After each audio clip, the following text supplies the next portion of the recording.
আসসালামু আলাইকুম গাইস, আশা করি সকলে ভালো আছেন। আমি নিজেও ভালো আছি। সামনে দেখতে পারতেছেন দুইটা অ্যাটম বোমার মধ্যে যার সাদে মাল নাই সে হলো আমার ফুফাতো ভাই। আর এই যে দেখতে পারতেছেন চিকনা ছেলেটাকে, যার হাসিটা অত্যন্ত সুন্দর এবং কোরিয়ান ছেলেদের মতো হাসে। এদিকে মঙ্গল গ্রহ থেকে এসা এই বাইটি আমাদেরকে কিছুটা বোঝাতে যাচ্ছে যে আমি কোন হারে মরছি। 10 মাস ধরে 10 দিন আমি কিচ্ছু খাইনি, এখন আমাকে কিছু খাবার দাও, টাটা বাই বাই।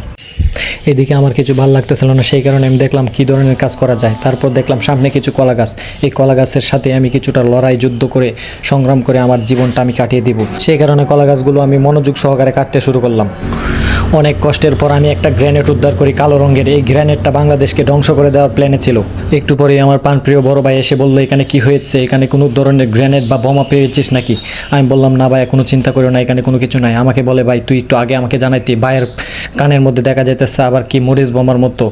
তো সে বলতেছে, আমি হতাশ হয়ে যাইছি, তুই এই গ্রেনেড বোমা কেন হাত দিলি? আমি বললাম, ভাই না, কোনো কিছু হয়েছে না, আমি সেফই আছি। সামনে আমার ফুফাতো ভাই তার ক্যামেরাম্যানের সাথে কিছু গুরুত্বপূর্ণ কষ্টের আলোচনা করতেছে। সে বলতেছে বিয়ে শাদী আর লাইফ সেটেল কীভাবে হয় তার আমাকে একটা প্ল্যান দে। এই ক্যামেরাম্যান বলতেছে, তুমি এইরকম ভিডিওর মধ্যে বেশি করে কাউ করো, তাহলেই তোমার লাইফে সফলতা দেখবা বাইয়া পড়তেছে।